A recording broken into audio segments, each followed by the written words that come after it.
Welcome to today's episode of the Groothandel E-commerce Podcast. Today it will be in English. Why in English? We normally do it in Dutch. But yeah, our guest is Irish. It's Mark O'Brien of Luigi's Box. So Luigi's Box helps online stores, including B2B platforms, which is important for this podcast, optimize product search and discovery. Because let's face it, if customers can't find what they need, they won't buy. Welcome, Mark. How are we doing, sir? Very well. I hope you're doing well as well. Yeah, not too bad. It's a little bit cooler than expected today, but still quite humid in the UK. Perfect. Well, besides the weather, which is very important, let's dive right in. Search and product discovery often get overlooked in B2B e-commerce. But they're critical for conversion, customer experience, and efficiency. But B2B customers, however, B2B businesses, merchants, assume their customers know what they want quite often, at least to our experience. Why is that often not the case, Mark? It's something we've seen a big shift in the last few years. I mean, B2C commerce is obviously historically our core business, and that's always people are getting cleverer, buyers are getting better and better and better. We're now seeing the same pattern emerging in B2B a lot. I mean, I was at the Shopware event in Germany last year, and B2B is their biggest growth area from a perspective of e-shops. And from a search and recommendations perspective and product listings like what we do, it's actually an area that we see more and more coming up because more clients have better, more clever buyers.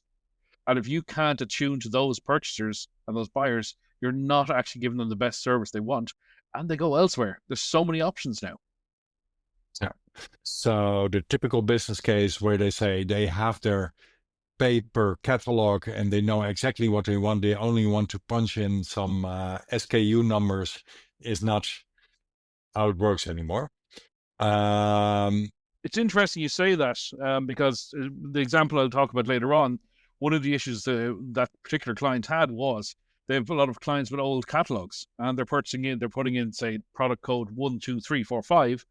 It doesn't work anymore because the product code's changed. So one of the features we have actually uses synonyms and redirections to get them to the new product codes. So people people, especially in business, like using what they know. Yeah, I understand. Yeah. Is that what product discovery makes different?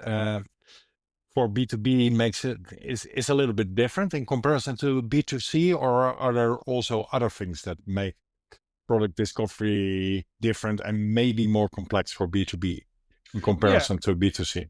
Yeah, it's certainly more complex. I mean, your average consumer going to buy something for themselves is going in looking for product A. And if product B is pretty similar, they'll probably buy that instead. If you're a company purchaser, you generally will not just go to, here's another option from Temu or something like this.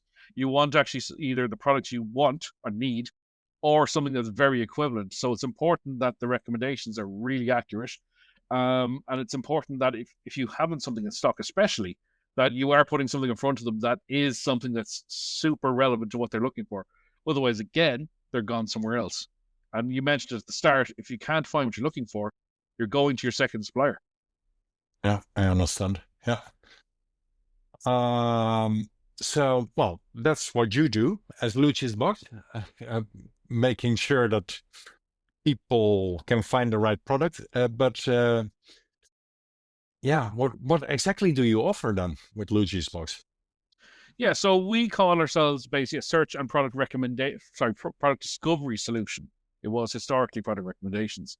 So we offer search, product recommendations, and what we call product listing pages, which is basically your catalog of your products. Now, in a B2B sense, what this does, it enables you to have a catalog that people can find the right products, they can find the right alternative products, and they can find the right results they're looking for. And in our product listings, what happens is you've got dynamic faceting, which makes it a lot easier and a lot better experience for people. So to use an example, someone's looking for fasteners for a shelf fasteners. They don't want to see what leg do you want 2 meter long. They don't want to filter for that. They want filters that say Phillips head, they want straight head, they want hexagon screws, whatever. They want filters that are relevant to their search. Because again, a business buyer is doing this as part of their job. They don't want to spend an hour looking around the site. They want, if they look for screws of a certain size, they want the filters to be, do you want this size screw? Do you want this design of screw? And possibly, I mean, do you want this color of screw? And that's it. They don't want somebody saying, do you need 1,000,000 screws? It's not relevant as a search parameter. So it helps with them actually just their whole experience. They're not looking for a comfortable experience. They're looking for an efficient experience. And that's a key difference in B2B, B2C. Yeah, I understand. So if I understand it right, then your tools go beyond just a search bar. Oh, yeah, absolutely. I mean, when somebody searches, and you've already mentioned the key part, if they can't find and can't look at what they're looking for, they're gone. But when somebody searches for a product, we would then offer recommendations based on that, whether it might be based on the search if there's something out of stock. It might be based on their basket when they actually add something to it, something that's super relevant for them. It might be based on a newer version of the product, depending on what the company's doing. And the product listings then, as it comes beyond that, it's when somebody clicks through your categories and they go to, for example, they click on fasteners, then they click on screws, then they click on 12-inch screws or whatever it is, that it gives them everything they should see that's relevant to that search, and the parameters are all relevant. Our newest feature then, which is something it's starting to grow in B2B as well, is our shopping assistant tool, which guides someone through it. And I've seen a number of other companies in the UK especially that are using shopping assistants now to help people find really specific products. Like, I want to do flashing for the roof of my house. And they can search for that. And it'll say, okay, you want to do flashing, we recommend these 4 products. Is it for a large area? And it takes them through that search to get them the right result. And this is the latest area we see start to grow in B2B. So that's more or less like a sales rep is asking the questions. You're basically a guided selling process, yeah. Personal shopper, if you will. Yeah, but automated. Great. But automated, exactly. Yeah. Do you have a concrete example? Because it all sounds good, but people want to hear the real stuff, isn't it? Yeah, absolutely. I mean, the shopping assistant we only launched in the last 4 days, but I think that's going to be something that's going to be coming up a lot more over time, especially because B2B buyers, they're not all big companies. Some of them are smaller companies and they really need that help. So one of the clients we have signed in the last while is a company called Demos. They're a big trade company in the furniture area. They supply a lot of features for furniture companies. And they talked to us a couple of years ago. They were having issues with how their clients find their products. Catalog issues I already mentioned. And really just the whole experience with clients, because the furniture industry is huge and products can be super specific, but they just had a lot of issues across domains and the number of products, how people purchased it that they wanted help with. So we designed the full solution for them around searching. So it allows them to have, for instance, multiple baskets because purchasers have different profiles. So they might be purchasing into different budgets. The synonyms is a huge thing because different countries use different words for different things. So having those synonyms built in that can be picked up by the search is also super important. Misspellings, again, as I said, it's all about efficiency as opposed to a nice experience, if you pardon the expression. And efficiency means if I type in Phillips head and I spell Phillips with 1 L or 2 L's, that it still brings me to the right screw, for instance. So we saw a big take up there.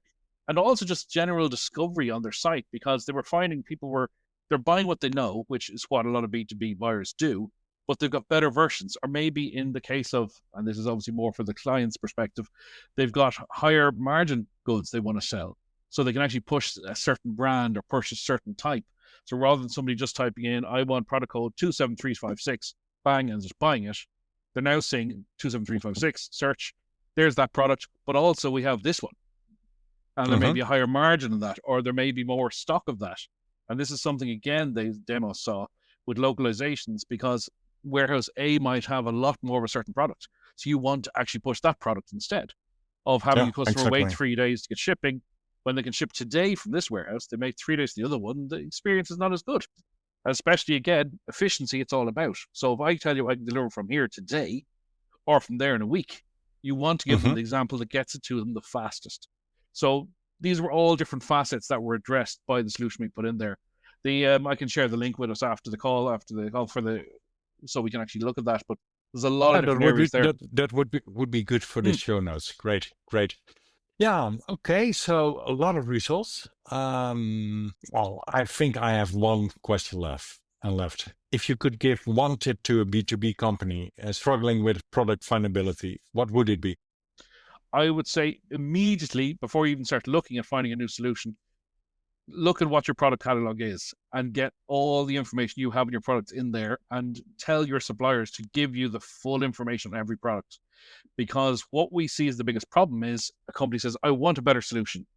And then we look at the products and they've got, again, to use a very simple example, they've got a screw that's listed as 6-inch Phillips head screw. And that's it. It doesn't say the color, which matters in some cases. It doesn't say the type. It doesn't say the type of thread. It doesn't say the type of everything in it. So getting more information is what's going to make you more successful once you get the right solution.